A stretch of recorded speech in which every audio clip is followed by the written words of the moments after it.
I know that it's like 47 seconds on the old countdown. So we're just going to dive in about a minute's time. So I was just waffling on for a little bit there, and it wasn't actually going live. Thank you very much indeed, StreamYard, for being a panicky bugger.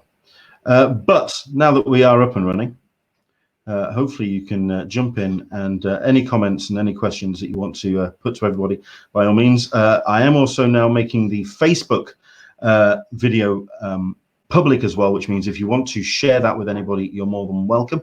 But if you are watching on YouTube, or if you are a subscriber to YouTube, that does mean that you also have the ability to comment. So any questions, do let us know. Andrew English is saying hello all from London. Andrew English is saying keep forgetting Wednesdays. I know you do, and sorry about that, but yeah, it's the way it is. Right. Hello there, everybody. Welcome along. This is Talkin Con, a cup of tea with an Englishman in San Diego, running a little bit late, but just some technical issues we've all sorted out now, and we're pretty much up and running. And it's going to be a bit of a packed show as well. I haven't even got my hat on, but I have got a cup of tea. So I might even just go full branding. Thank you very much indeed, Caroline. You're too kind. There you go. The hat is on. It's official. Into the Blue Misters watching as well. Listen, if you are watching, tell us where you're watching. I know we're all in lockdown at this point, but I know that if you are a subscriber to YouTube, you're aware that we're live. So thank you very much indeed for joining us. And I think we'll just dive straight into today's show because we've got plenty of things to get on with. Later on, we are going to be sharing the invite link. If you have a smartphone, a laptop with a microphone, or a webcam, if you want to join us, we're going to be doing a little bit of a roundtable chat. So this is going to be the second half, all about you guys. If you want to jump in, and if you want to talk about the San Diego Tribune post about the possible cancellation of San Diego Comic-Con, and also the number of conventions that are basically in the wind for 2020. That's what we're going to be getting into a little bit later. Toby's watching. Hello. It was your birthday this week. Happy birthday to you, Toby. We've also got Michael P. Good morning from Colorado Springs. And Michael P. is watching. I believe it was his birthday as well this week. Happy birthday, Michael. So, yes, if you are celebrating, if you are in lockdown, I know that it's a tough one, all of us. Hopefully you are having a splendid day and a splendid Easter Sunday as well. So hopefully you are in that mindset of at least having a nice chilled out day and celebrating a little bit of Easter Sunday with your family, and in any way of shape or form that you've been able to do so. Right, let's dive straight into today's show then, because we have ourselves a cracking guest who's joining us. This is Russell Mark Olson, everybody. Everybody say hi, Russell. Russell, say hi, everybody. Hi, everybody. Right. Russell is not only a good friend of not only the website and also myself, but he's also award-winning comics creator.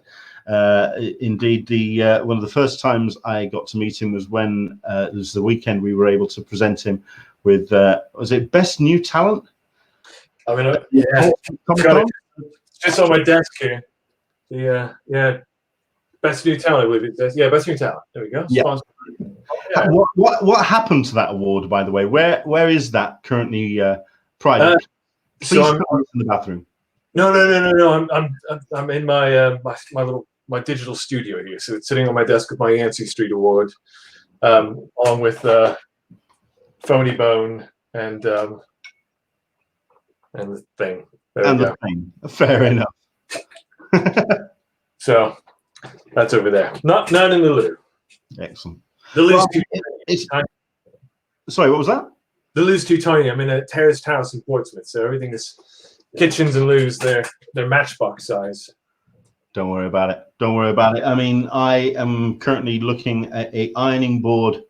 I'm looking at. I am looking at one of my other Easter eggs, which this is going to be my present to myself once this broadcast is done. I'm in the doghouse. I didn't get one for Emily. Is that mine or yours? Present to yourself? No, you got no. Sorry, I'm being told off. That is going to be. I'm holding off on opening that now. That's going to be my present to myself. Oh, good Lord. Okay. See, this is what happens. Let's have a look at this. We've got INTG Percy. Is Englishman SDCC actually English, or is it like role play? I don't think anyone could try and imitate a dodgy English accent like this. So no, this I am English. I am based in the UK. I've heard you drunk, and it's you maintain it, so I think it's legit. If anything, when I get drunk, the C pronunciation goes up a notch, which is very, very strange. But there we go. Yes, but I am English. I am here in the UK, and Russ is down in Portsmouth, and we are in lockdown at the moment. I mean, for yourself, what does that actually entail? I mean, are you do you have what is considered an essential job? What is your current state of play at the moment here in the UK? So as well as doing comics, I do work part-time as a school librarian. So while I suppose it's not essential, so I'm working from home, but we're on Easter holiday, so I'm having my vacation. I should be in the States right now, to be honest. I should be back home with my mom and dad, but sadly that couldn't happen, so here we are. Fair enough. So are you doing kind of like homeschooling at this point, or are the kids just kind of left to their own devices at this point? Well, yeah, I mean, we're sort of running a virtual e-library. So we're on hand if kids are doing research, if they need somebody to kind of point them in the direction, but it's not, it's, you know, it's more or less digital. It's just sort of keeping sure that the website is taking over and that everything, all the links are live and everything like that. So, and then I run a comic club, so that we do that. So I do that live through Google Classroom every Wednesday afternoon, and that's worked out fairly well, actually. It's sort of fun to give some bit of continuity for the kids during this sort of crazy time. Indeed. Well, I mean, also just talking about your comics as well, because just in case anybody isn't aware of who you are and what you do, like I say, I introduced you as Best New Talent, and you got that for a couple of cracking books. If you could just kind of give a little bit of an overview, who is Russell Mark Olson? All right. I started publishing comics back in 2017, I think it was 2017 or 2018. Yeah, 2017. With Gateway City, and then put that out as a trade in 2018. So that was the I think that's what I won the Tripwire for, was that collected trade. So Gateway City is a sci-fi noir mashup. It takes place in St. Louis, Missouri in 1924. So St. Louis is where I'm from originally, and it's kind of Dick Tracy, both aliens, if you want to say that. But I've done a few other sort of crime series. I do Lady Hollywood for Cult Empire, which is a small press based out of Scotland, and I've done bits and pieces here and there for like Accent UK, Mad Robot. Last year we were Matt Hardy from Mad Robot and myself were hired by the Arthur Conan Doyle collection to create an adaptation of Study in Scarlet. So that was finished. That came off the presses in January, and then I've just been doing little bits and pieces. But most exciting is the planning for a couple of different projects. One is at the Lakes International Convention last year. I shared a Airbnb with Nick Prolix, Gustavo Vargas, Pete Taylor, Martin Simpson, Mark Hughes, and then my wife Emily and Martin's wife Tish. And from there, a couple drunken nights, we formed a thing called the Scroll Lords. So we're a virtual studio now. We've been starting to kind of brew some ideas along. I mean, it's an incredible group of guys. They're all so talented. Like it was like it's quite like I'm awestruck to be like part of that group. But we're going to try and put out a magazine, like a little bit like Raw or David Mazzucchelli's Rubber Blankets from back in the 90s. We're going to try and put out like a magazine-size comic later this year with all of our contributions and some guests coming in as well. I think we're going to try and get like kind of newcomer Rosie Packwood in as well to kind of level up the testosterone a bit. And a few other people, a few of the surprises. But that's going to be really fun. Sort of first time we'll be working in magazine format. That sounds like one of those delightful kind of moments. Everyone's getting drunk together and just saying, we should buy our own bar and then we can live together forever. and it's just kind of like all coming together.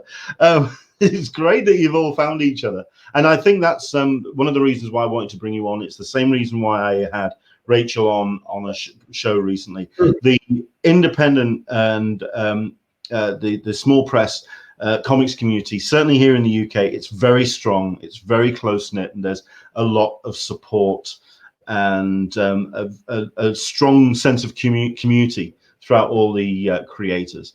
I asked this to Rachel and was wondering what your take on it is, that in this situation that we're all finding ourselves in, that there is that growing sense of community, certainly online, and everyone's kind of like finding each other and bonding together. Yeah, absolutely. I know, like, this has been said a million times by creators up and down the country, but the UK scene, I think Tony, Vince, and Dan spoke about it on the Awesome Comics podcast a couple of years ago, no, a couple of episodes ago, where they said, like, it's kind of not just a scene anymore; it's almost a movement. And I think they nailed it. Like, it feels, like when I joined, it felt like a scene. Now it feels more like, well, you know, you've got particular things like Diamond halting distribution temporarily, possibly temporarily. Comic shops which are really struggling, and you've got Kickstarter kind of finally recognizing the union and becoming a little less toxic than it was. And there's no reason why, you know, we don't come together as a group and help each other out. We're all in the same boat together. We all respect each other and admire each other's talent. So I think you're going to see a lot more of these sort of virtual studios popping up here and there. I mean, one of the things that we're trying not to do is become cliquey. That I think it's happened before with groups where I think it kind of then becomes a bit isolationary and a bit elitist, and we don't want to do that. But we know each other pretty well. We respect each other's works. There's some kind of affinity within our materials and methods, so it just that we help each other to kind of push each other along. But no, the UK scene is absolutely incredible.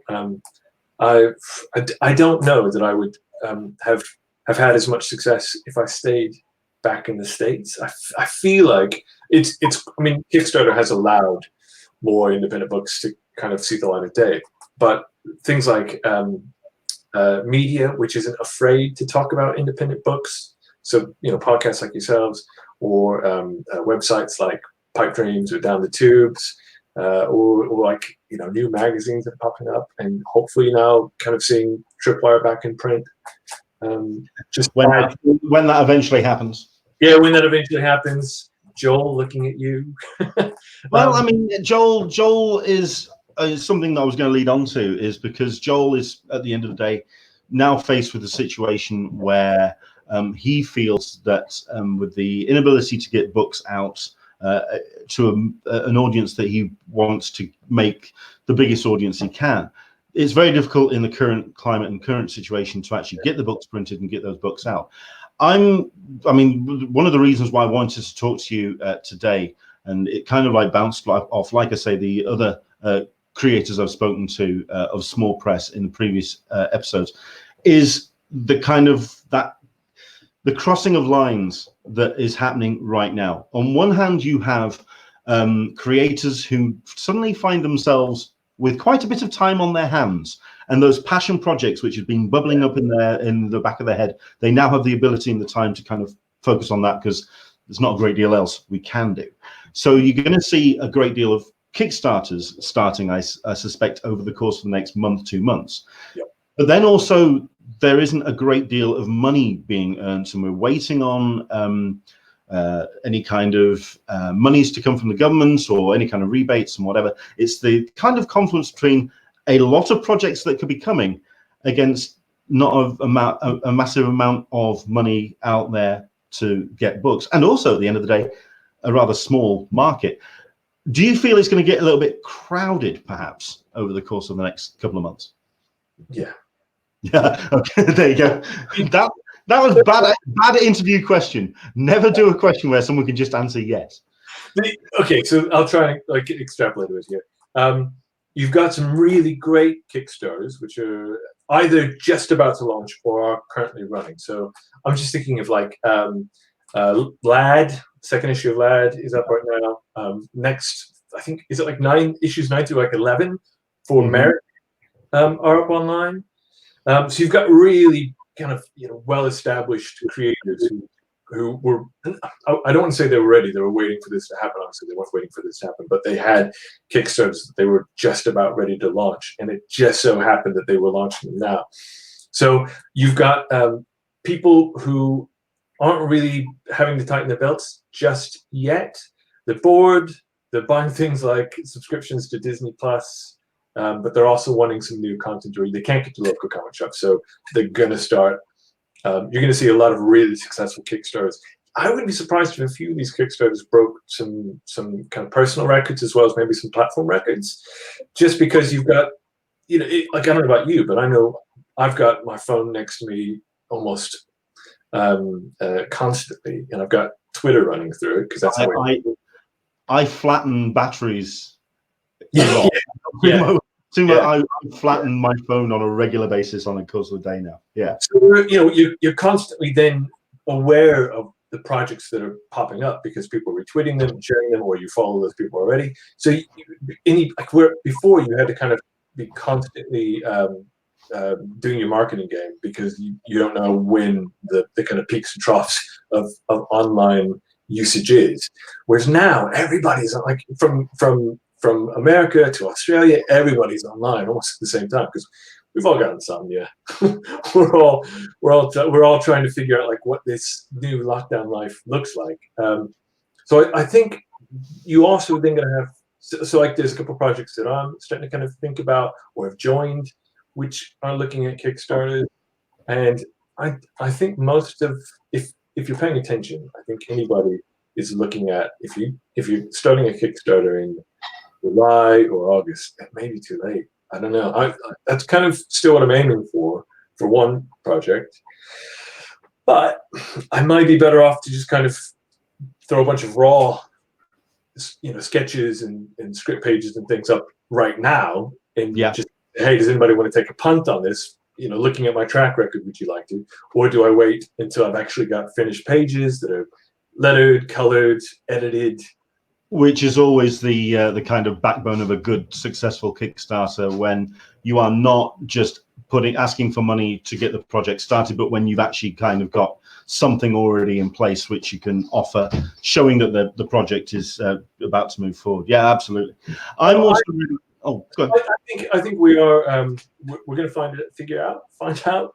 I mean, for people who like myself who are self-employed, the UK government, we're not going to see a cent or a penny, sorry, until June at the earliest. Yeah. So, and this isn't talking about people who are working in like building trades, or or any of those sort of periphery. Self-employed DJ. Oh my word! Yes, we're going to be waiting a while.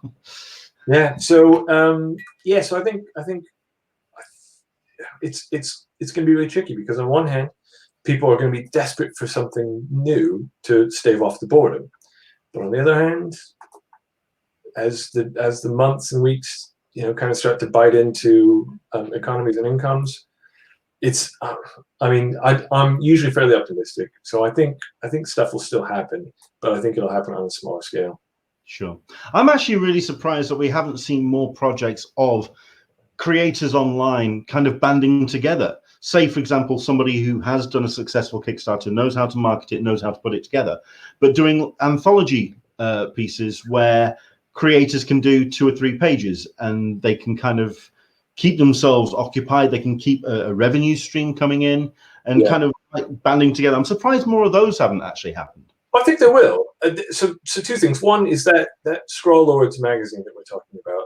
I mean, that I think if we put that out, even if it was July or August, I think would be okay. As much as there are 5 of us, 6 of us, 7 of us, 8 of us, depending on how many extra contributions we get.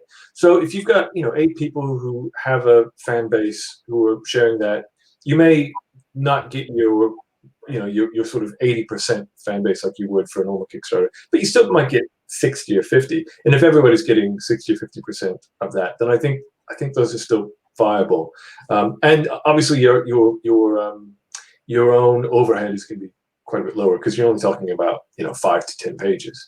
Also, Jordan Thomas, who did Frank on the Farm, Frank and Home on the Farm, if you were that one, he has contacted a number of indie artists like myself. I think it was just like the week before, to say he had an idea about a comic, which he's just calling Quarantine. And if you don't mind, that's someone planning ahead. Well, I'm just going to read so he's basically got a bunch of different artists, and each of us is working towards his script, doing 1 page each. And if you just bear with me, if I just read off the names. Go for it. Paula Raffett, Alex Moore, Andre Catano, Andy Bloor, Andy W. Clift, Benjamin Philby, Chris Matthews, Clara Meath, Clark Bent, Craig Patton, Dan Erie, Donna Black, Edward Bentley, Emma Hewitt, Gavin Mitchell, Gustavo Vargas, Jordan Thomas, Martin Simpson, Nick Prolix, Pete Taylor, Roy Donald, Rosie Packwood, Russell Olson, myself, and Shaky Kane.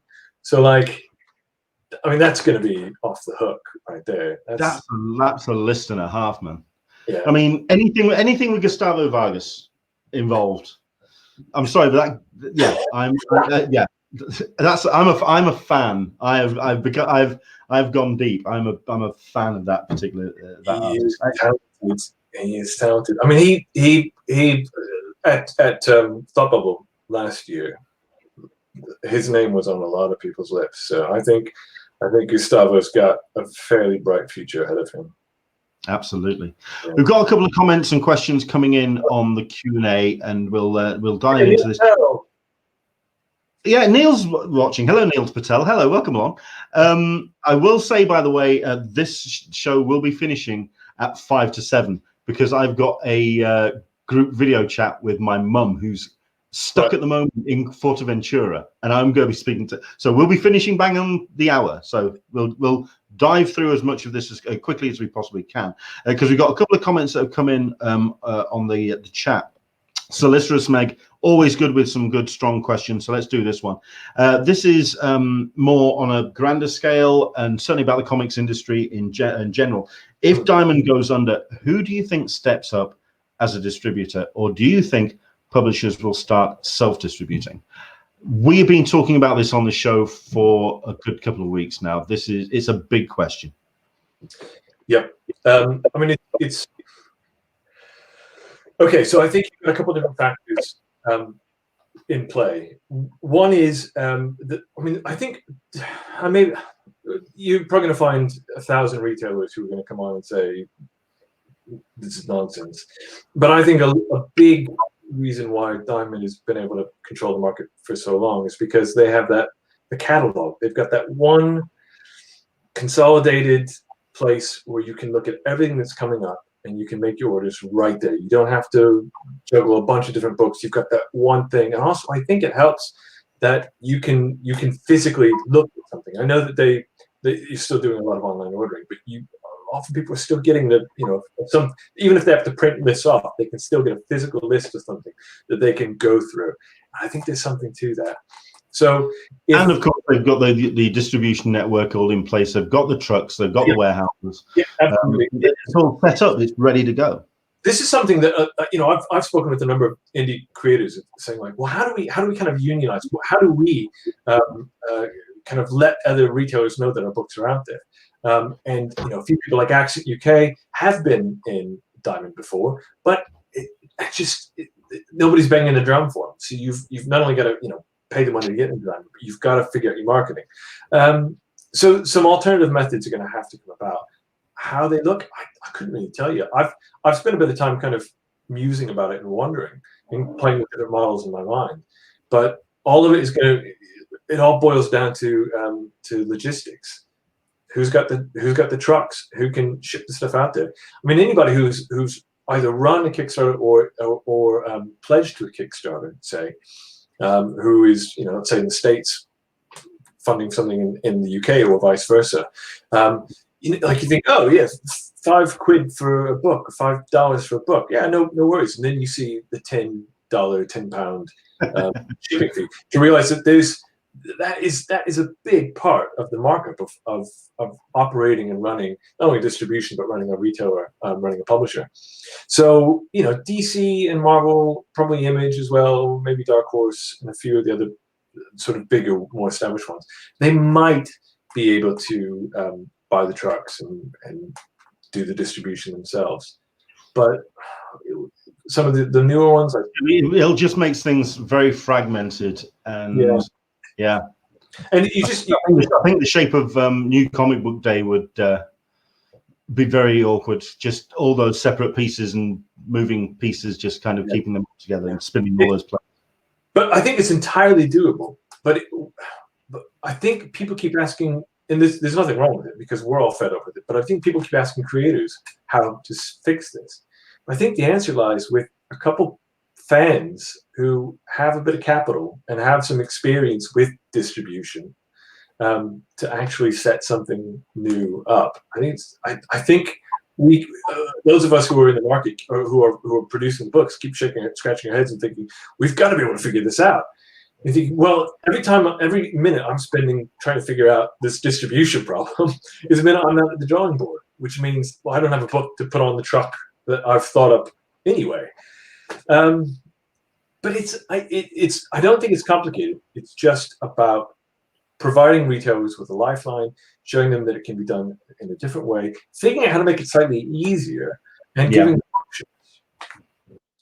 I mean, the comic book biz idea that was put together by the guy from Big Bang Comics in Dublin, I mean, that was the closest we've had to a viable suggestion moving forward, at which point the retailers themselves turned around and said, how is that actually logistically going to work? It was an idea that was put together, it was put out there without kind of really hammering down all of the details, at which point the retailers just jumped on and provided them with the details, and then the thing just kind of like shut down as an idea. Like you say, there's got to be a solution out there, and someone's got to be able to step up. But then it just feels that sometimes in this industry, it does kind of shoot itself in the foot. Yeah, yeah, absolutely. I mean, you've got it's a small market. It's a really small market, and everybody is fighting for a little bit of sunlight, and that's true of. From retailers on up to distribution, on up to creators, whether they be independent creators or part of a big house. So very few resources and a lot of hungry mouths. Yeah. Let's go to a couple more questions. Andrew Dickinson is asking, when we get to the other side, when you think, do you think there's going to be a visible shift on how the comic biz operates? Will it pick up any new fans as people finish everything on Netflix, Disney Plus? That's an interesting question. I mean, I don't know. I don't want to put words in your mouth, and just put my own comment on this. I actually think there's going to be more people interested in content and comics being created away from the big three or the bigger publishers. So I think people are going to be looking more towards the smaller stories, the newer stories, and fresher content, perhaps. Yeah, I think you're right. I think enough people are kind of seeing, particularly on Netflix and like Amazon Prime, are seeing some of the shows that they're, if not saying that they're forced to watch these, but they're going through the sort of the known properties, and they're still looking for more things to kind of devour, and they're finding shows like The Boys or like Umbrella Academy, and seeing that kind of based on a comic by, you might only hit like 2 or 3% of the people that are watching that, but 2 or 3% added to current comic readers, that's, you're talking about a couple $100,000, pounds, maybe even a few million, and that's a big injection of money into Sure. a very small market. So it could help.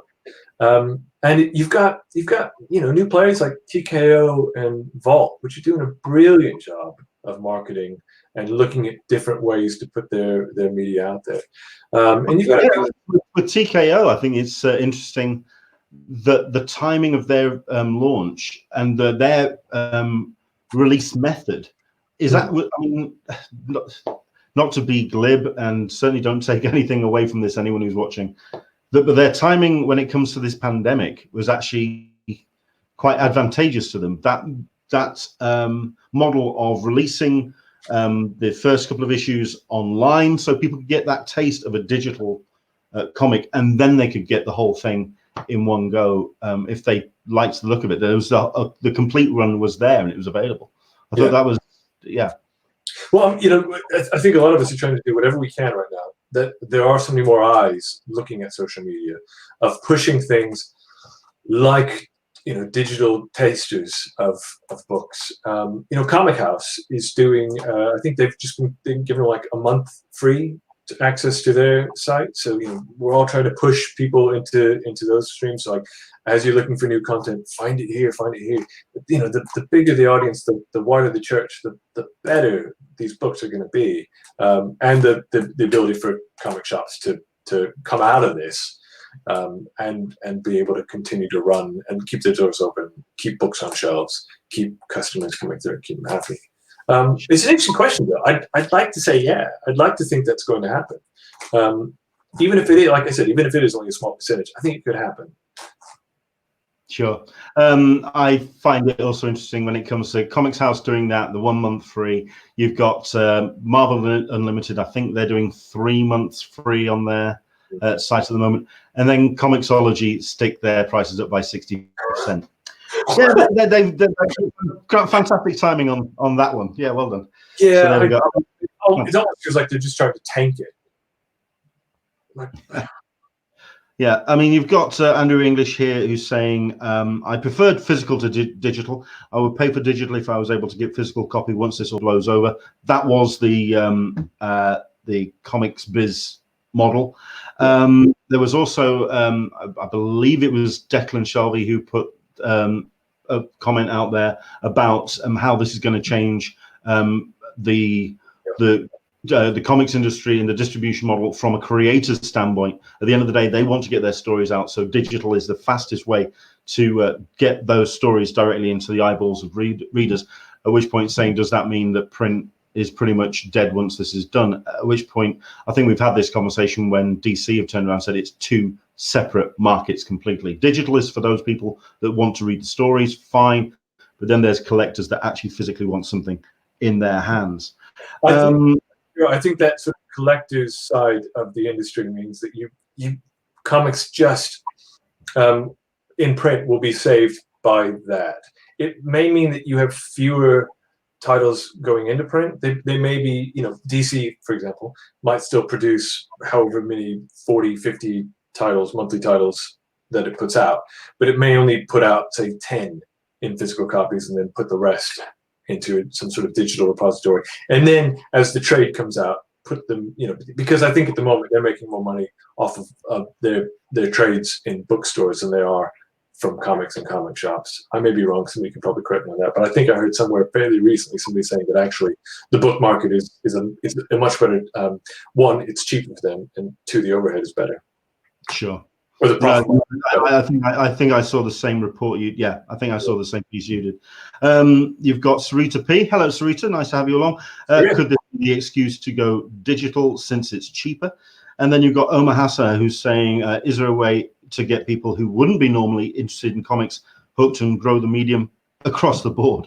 I think it's like you say, more people are actually looking at social media now, purely because at the end of the day, there isn't a great deal to do, and people do have that kind of, you know, the phone to hand, and people are looking for a distraction. I think comics will see a resurgence because people are recognizing that the stories are there and the creators are there. We just have to keep sharing and spreading the word about creators, which we will be doing shortly indeed, by the way. We'll do our spotlights. Something that annoys the heck out of me, and I don't know why they don't do this, because this is the lowest hanging fruit possible, is for anyone like Amazon Prime or Netflix, or even like Marvel Studios producing their films. Why at the end of the as the credits are rolling, they don't have like a sidebar showing a list of comics that episode or that movie has been influenced by or has drawn storylines directly from, just to sort of say, like, these are available at at this URL or at these shops. Like, I mean, that's so easy. Have like Chris Evans holding up a copy of like a Brubaker Captain America and be like, this is Winter Soldier. These are the stories that made you millions. Come on, made you a superstar. Give something back. No, you're not the only person to have said it. I've seen that on Twitter as well. That kind of thing. I mean, I also Umbrella Academy or The Boys, like I mentioned earlier. Yeah. You're already in Amazon watching them. Just put a link there that says come over to this site and buy it here. I'm curious how many people who are watching Sci-Fi and Vagrant Queen not aware that that's actually a comic already. Absolutely, yeah. Absolutely. Anyway, so I think it's just getting marketers to understand that like people like comics and there's money to be made there. That's as simple as it is. No, fair enough. And we also have a question, slightly more lighter, a little bit more to yourself. Into the Blue Mister, I do like asking creators what they read. What is on your pull list? I'm curious to know what you read. So my tastes are quite eclectic. I find it really difficult to. I don't have a bit of a center here. I don't have a pull list. So I tend to follow particular writers or artists, and I also like back catalogs. So for me, it's I like to. So my local Room 237 in Southsea here in Portsmouth, they've got some really nice back issues, and also the guys are just really knowledgeable. So I typically go in, have a look at what's on the newsstands. I look first thing I do is I just look at the art. If I can't get on with the art, I just put the book back. I just can't do it. Things that I've been reading recently though, something's down here. Read this big Herbert Kurtzman. So this is the dailies that Kurtzman and Dan Barry worked on together for 3 years. Beautiful artwork in this.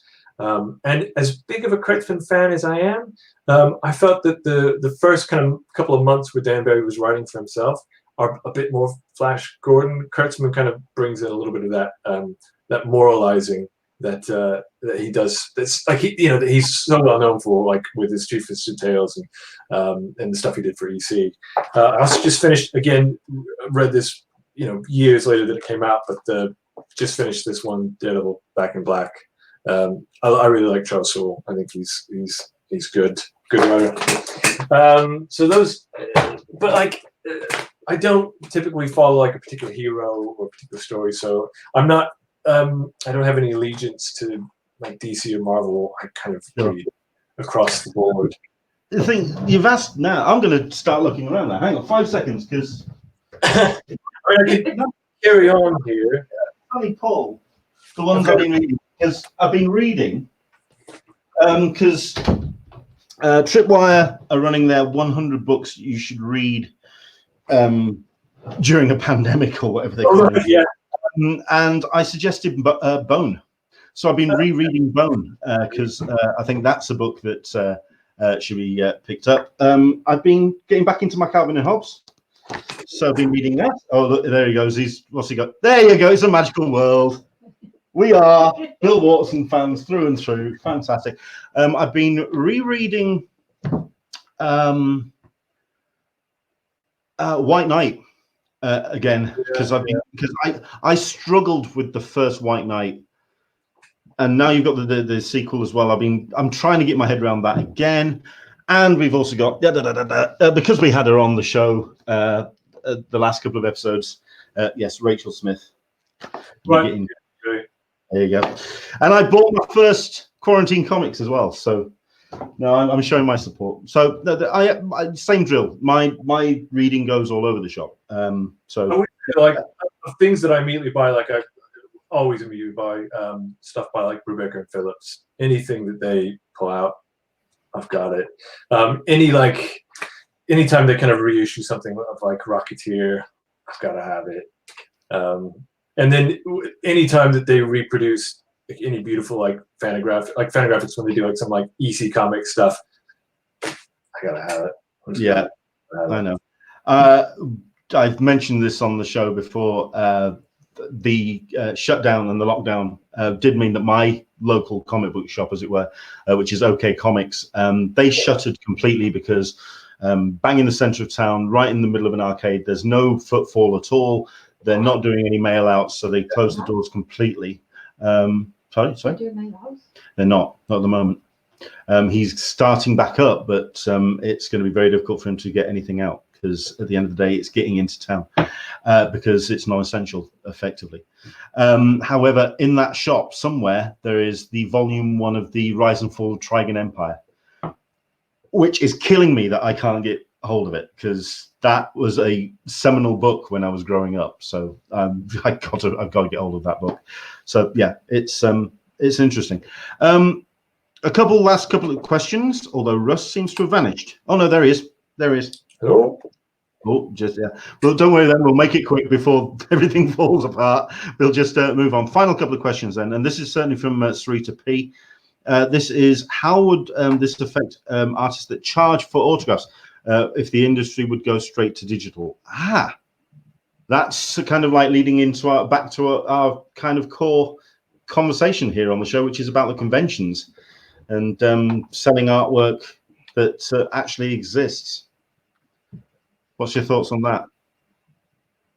Although Russell now can't seem to hear us. Hello, Russell? Oh, no. He's struggling. Hang on. 1 second. You can't hear us, can you?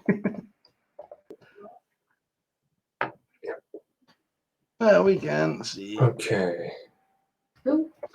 Oh, we can hear you. I don't know if anybody in the comments, can you see Leonard? I can't see Leonard. Hang on 1 second. Rejoin. Let's kick him off and then get him to come back on. No, it was going so well. I don't know. Can everyone hear us? Can you hear me? Let us know in the comments. Who can't you hear? Who can't you see? So there we go. But certainly, Sarita put that out. But no, it's a question actually that was doing the rounds for a while. Hang on a second. There he is. Let's get him back in. Sorry. Yeah. Hello there, Russ. Can you hear us? Hello. Okay. I think he's going to have a bit of a flow.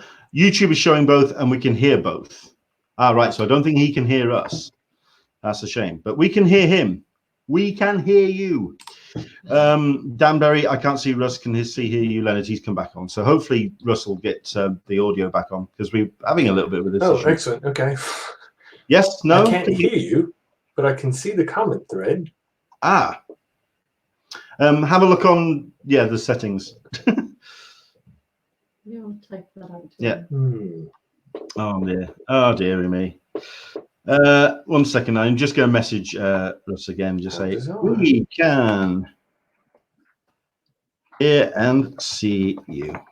I think this is the first time we've actually had some issues with StreamYard, but maybe a little bit of a technical thing. But certainly the conversation has happened before when it comes to digital content and digital pieces of artwork.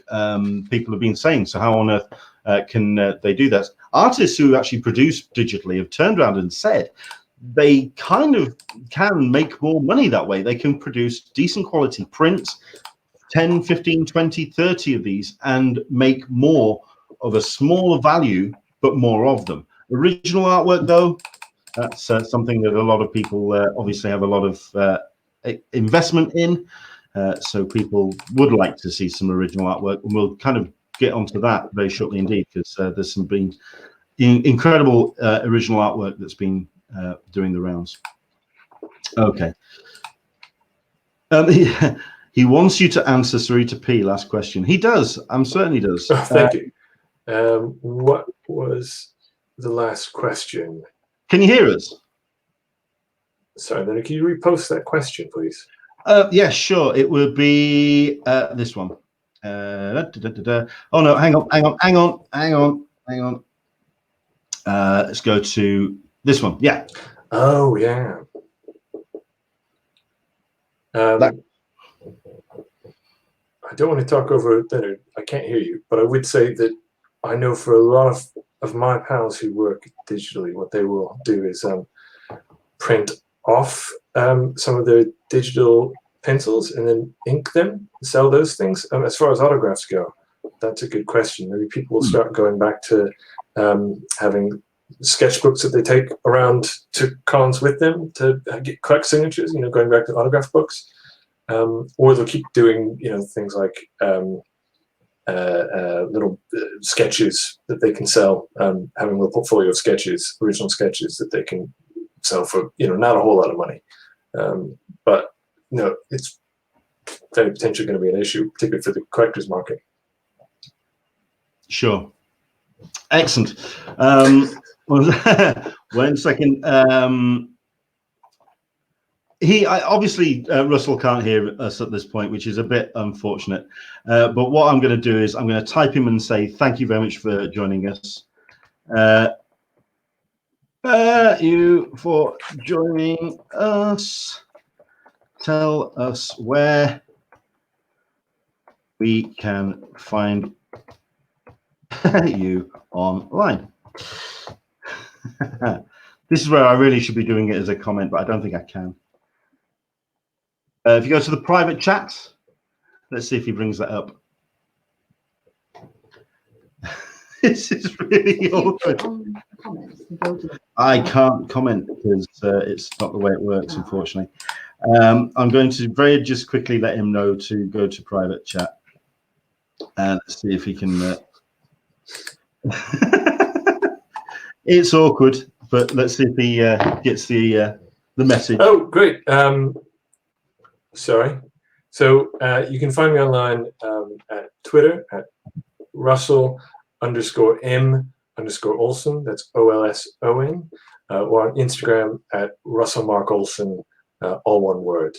Those are the places I'm most on. And if you want to buy any books from me, I'm at bigcartel.russellmarkolson.com, and I've got sketches, comics, and things up there. So very sorry, everybody, that I can't hear you or see you. But my pleasure to be on here. I'll sort of sign off now so that Leonard can absolutely end the show with the ability to sort of see and hear and talk to people in real time. We got there. Russ, thank you very much indeed, and we'll get back to him in a bit. But yeah, that was Russ. I am just going to type and say thank you, and I'll chat after. Right, okay. So there we go. Do check out his books. They are unique. They come from a slightly different perspective, especially that kind of crime noir setup, which is very compelling, very interesting to check out. Do go and give that a go. At this point, I would usually dive into the crowdfunding spotlight and artist spotlight, and I think I will do that incredibly quickly to kind of talk about that, because I do want to do my best to showcase some fantastic talent that is out there and putting some great work out into the world. Certainly our crowdfunding spotlight for this week is a book which I was pointed at and I am very much falling in love with. I think it's just an incredible piece of work, which is Afterlight Comics' Stay Awake Volume 3.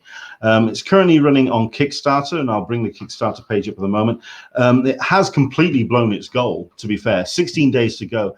It's got 2,400 on it. It's 4,762 pledges so far out of 275 backers, which means it's out there. It's gonna absolutely storm it. However, the stretch goals are absolutely fantastic and very compelling indeed. Looks like an incredibly detailed and beautiful book to check out, and it's certainly something that I'm growing to love in terms of what they're actually doing with the actual artwork and what they're putting out as their crowdfunding. The story is very psychological, it's very deep and dense, and I think the guys are doing a cracking job of telling this. Like I say, Stay Awake Volume 1 is already out, but this is going to be It's the third volume, and it's basically the continuing the 4-issue comic series. Isaac Banks, a psychologist forced to revisit the cases of 3 of his former patients when a detective reveals that each has died under suspicious circumstances. It's just an amazing piece of work from Joseph Oliveira and Adrian Manuel Garcia. Afterlight Comics are the guys that put this together, based in Liverpool and established by Joseph in 2017. These have done some incredible Kickstarters up to now, and they are just putting out some amazing books. Like I say, the artwork is just fantastic. It looks compelling. It looks really strong. And like I say, the stretch goals are doing nicely indeed. We'll do the stretch goals very shortly indeed. But let's just give you an idea what you can actually get for your money. It's not the most expensive in the world, which means digital we're looking at £3. To get the book, it's £6. Book and poster is £10. It's nicely affordable. It's a really strong Kickstarter.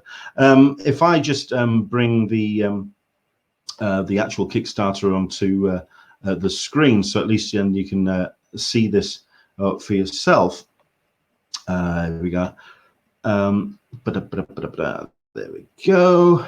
Up on screen. Right. So if I just go down to the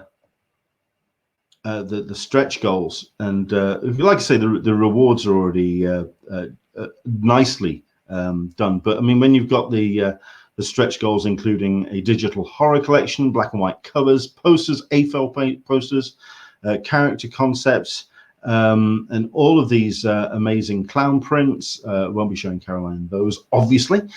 Bookmarks, and also this amazing A4 Stay Awake print. It is incredible artwork. It looks like a very strong story, and I for one am absolutely blown away by it. It's certainly something worth checking out. So if you want to head to check out their crowdfunding page, let's see if I can just bring that back up again. But you can find that at Stay Awake on if you search for Stay Awake on Kickstarter.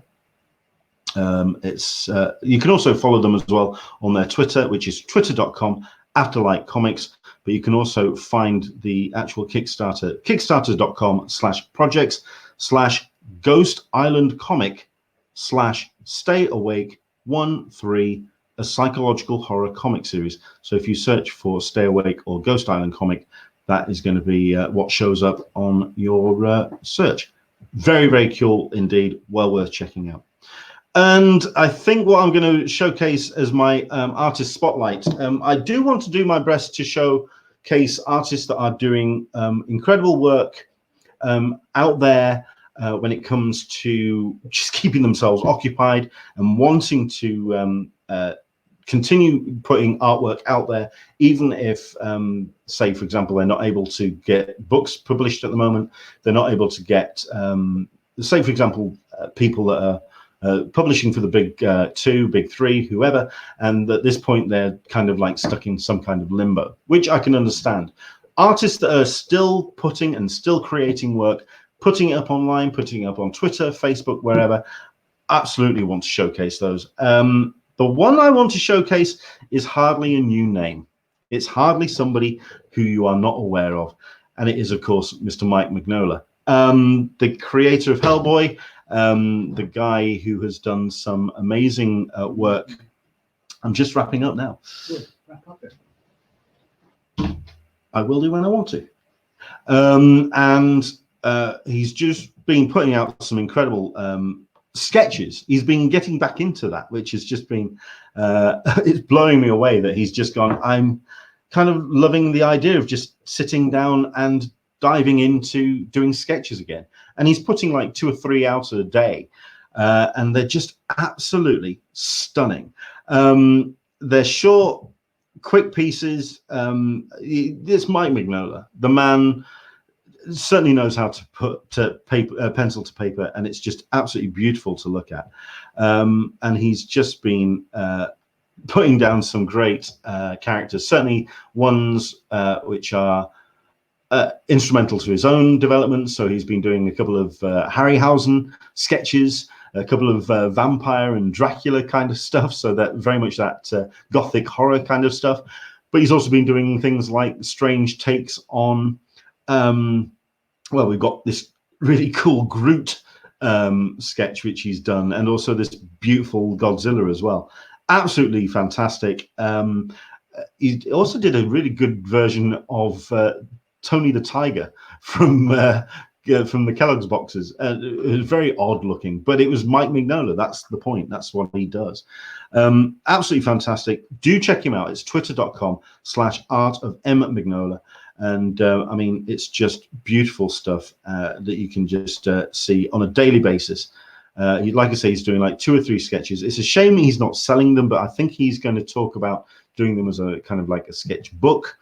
I suggested that he did a ROM space night just out of the hell of it, at which point a guest on a future show, Chris Ryle from IDW, turned around and said, well, if that goes up, I'm buying it off you. And it's going to be going to a bidding war. And I went, well, I'm skint, so you're going to win anyway. So yeah, it just turned into a bit of a strange conversation, that. But if Mike Mignola ever did a ROM space night, I would be a very happy bunny. But there we go. Brilliant stuff. And that is going to be that is my artist spotlight for today. My cup of tea is Art of M Mignola on Twitter. Well worth checking out. And that's us. I know that we were going to do like a kind of Grand Malay, get you involved. I think we'll probably be doing that as a bonus episode at some point this week, because we have ourselves a couple of fantastic guests lined up for the rest of April. We are pretty much now completely booked up. We have revealed those on Twitter already, but if you want to go to there and just check, absolutely amazed with the guests that we've got lined up. And yeah, Chris Ryle's one. We've got J.H. Williams III next week. We've got ourselves, yeah, some just fantastic guests. And we've got Gil Cabrera from the Convention Center. Got Tony Lee from Showmasters. He's going to be coming on. It's going to be quite a stretch of fantastic guests over the course of the next couple of weeks. Do join us for those. Thank you very much indeed for joining us. Unfortunately, I am going to disappear because at the end of the day, I do want to catch up with my family. My mother is currently stranded in Fuerteventura, so we're going to do a video chat with her and with my brother as well. Thank you very much indeed for watching. Support us, of course, by going to patreon.com/EnglishmanSDCC. The Double Clicks album will be free as of tomorrow, but if you do want to throw some money into the pot to support that release, please do. I will go through the comments on here and pick out some things to talk about, and may do a little bit of a bonus episode tomorrow or Tuesday, just to kind of carry on the conversation. But back again on Wednesday, 10 a.m. Pacific, 1 p.m. Eastern, 6 p.m. GMT. Thank you very much indeed for watching today. I hope you enjoyed the show. We'll be back again on Wednesday. Check out the Twitter at EnglishmanSDCC for all of our guests coming up, and very much looking forward to talking to them over the course of the rest of the month. Take care. Enjoy the rest of your evening. Have yourself a great Easter Sunday. Stay safe. Stay... wash your hands, stay at a distance from everyone. Let's beat this together, and we'll see you on the other side. Take care, and I hope you enjoyed the show. Bye-bye.